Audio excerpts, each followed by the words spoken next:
Hello friends, welcome to Sneha's cooking diary. இன்றைக்கி morning breakfast நம்ம பொங்கல் செஞ்சுக்கலாம்.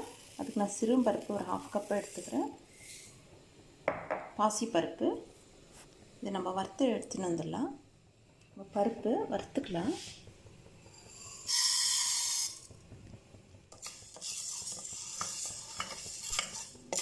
நல்லா இதுவரை பருப்பு வரப்படுற வாசனை வரணும், அந்த அளவுக்கு நீங்கள் வறுத்துக்குங்க. பருப்பு இந்த மாதிரி வறுத்துட்டு நம்ம பொங்கல் செய்யும் போது பொங்கல் ரொம்ப அரோமேட்டிக்காக இருக்கும், டேஸ்ட்டாகவும் இருக்கும். இது ஃப்ரை ஆகட்டும். இப்போ நம்ம எந்த கப்பில் பருப்பு எடுத்தோமோ அதே கப்பில் நம்ம அரிசி எடுத்துக்கலாம். அதே குவான்டிட்டி, அதே 1/2 கப் அளவு எடுத்துக்கலாம். ஏன்னா நான் கம்மியான குவான்டிட்டி செய்கிறேன். ஸோ 1/2 கப்பு பருப்பு 1/2 கப் அரிசின்னு இந்த கப்பில் நம்மளுக்கு 1 கப் ஆகுது. கப்பு பாருங்கள், இந்த கப்பில் நான் 1/2 கப்பு பருப்பு 1/2 கப்பு அரிசி. பருப்பு நம்மளுக்கு நல்லா ஃப்ரை ஆகிடுச்சு. அது வரப்படுற வாசனை வரும் பாருங்கள், லைட்டாக ப்ரௌனாக கூட ஆயிருக்கு. இந்த பருப்பு ஒரு கண்டெய்னரில் கொட்டினா வாஷ் பண்ணி எடுத்துகிட்டு வந்துடலாம்.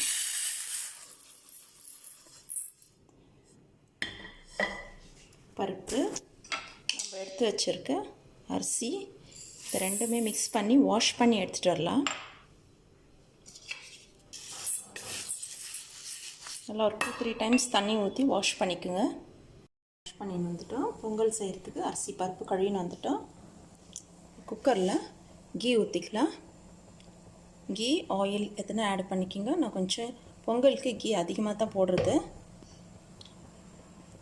மிளகு, சீரகம், கேஷ்யூநட் கீயில் ஃப்ரை பண்ணிக்கலாம். 1 டீஸ்பூன் மிளகு, 1 டீஸ்பூன் சீரகம் போட்டுங்க. கேஷ்யூநட் கொஞ்சம் போட்டுக்கோங்க. இதெல்லாம் அந்த கீயில் ஃப்ரை ஆகட்டும். கீ ஆயில் கூட நம்ம மிக்ஸ் பண்ணிக்கலாம். ஃப்ரை ஆயிடுச்சு. மிளகு, சீரகம், கேஷ்யூநட் ஃப்ரை ஆயிடுச்சு.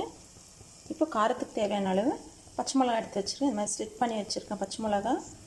அப்புறம் இஞ்சி ஃபைனாக சாப் பண்ணி வச்சுருக்கேன். ஒரு ஸ்மால் பீஸ் ஜிஞ்சரு ஃபைனாக சாப் பண்ணி வச்சுருக்கேன். கறி லீவ்ஸு, பச்சை மிளகாய், இஞ்சி, கறி லீவ்ஸு ஆட் பண்ணிக்கலாம்.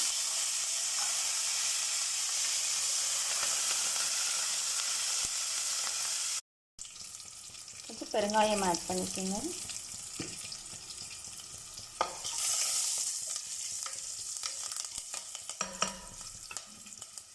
நான் எடுத்துருக்கிற ரேஷியோவில் அரிசி பருப்பு நீங்கள் எடுத்துக்கிட்டிங்கன்னா பொங்கல் ரொம்ப டேஸ்ட்டாக வரும்.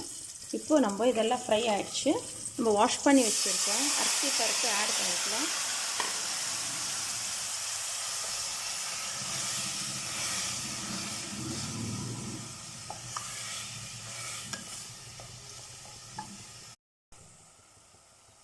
பொங்கலுக்கு தேவையாக இருக்கிற அளவு உப்பு ஆட் பண்ணிக்கலாம். உப்பு ஆட் பண்ணிவிட்டு நம்ம தண்ணி ஊற்றிக்கலாம். நம்ம தண்ணி அதிகமாக தான் ஊற்றணும். இப்போ அரிசி பருப்பெல்லாம் சேர்ந்து 1 கப் இருந்துச்சு.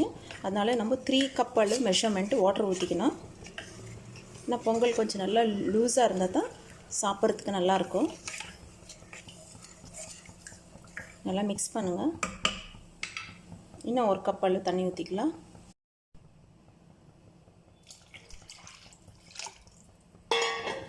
அரிசி பருப்பு 1 கப்பு, வாட்டர் 3 கப் ஊற்றிருக்கேன். அவ்வளோதான். உப்பு எல்லாம் போட்டுட்டோம். இப்போ க்ளோஸ் பண்ணிக்கோங்க. ஸ்டீம் வந்தது. வெயிட் போட்டு ஒரு 10 மினிட்ஸ் விடலாம். ஸ்டீம் வந்துடுச்சு. வெயிட் போட்டு 10 மினிட்ஸ் விடுங்க. இப்போ 10 மினிட்ஸ் நம்மளுக்கு 10 மினிட்ஸ் ஆயிடுச்சு. பொங்கல் எந்த அளவுக்கு ஆயிருக்கு பாருங்கள். நம்ம தண்ணி எக்ஸ்ட்ராவே ஊற்றணும். அப்படி ஊற்றுனதுனால தான் நம்மளுக்கு இந்த அளவுக்கு லிக்விடாக இருக்குது. சூப்பராக நம்மளுக்கு ஒரு பொங்கல் ரெடி ஆகிடுச்சு. அவ்வளோதான், சர்வ் பண்ணிக்கலாம். குக்கிங் டைரியில் பிரேக்ஃபாஸ்ட் ரொம்ப சிம்பிள். பொங்கல், ஒரு கோகோனட் சட்னி. பாருங்கள் ஃப்ரெண்ட்ஸ், பொங்கல் பாருங்கள். இப்படி எடுத்தால் நம்மளுக்கு இப்படி லிக்விடாக கீழே போகணும்.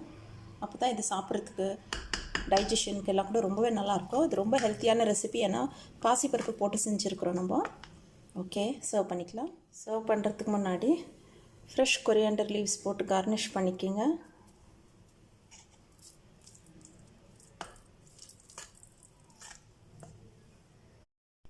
அப்புறம் ஆல்ரெடி நம்ம கீ போட்டிருக்கோம். இப்போ நான் 1 ஸ்பூன் அளவு கீ ஊற்றுறேன். சர்வ் பண்ணுறதுக்கு முன்னாடி 1 ஸ்பூன் கீ ஊற்றி சர்வ் பண்ணுங்கள். சர்வ் பண்ணலாம். நம்ம பொங்கல் சர்வ் பண்ணிக்கலாம்.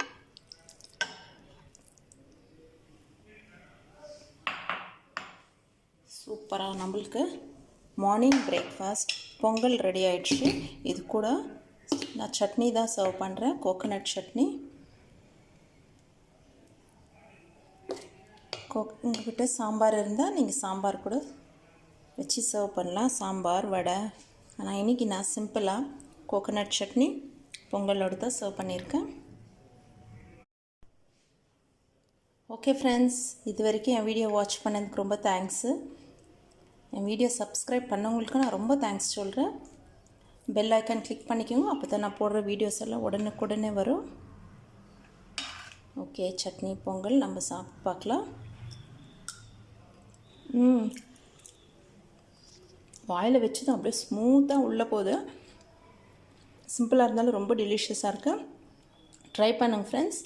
தேங்க்ஸ் ஃபார் வாட்சிங். See you in next video. Bye.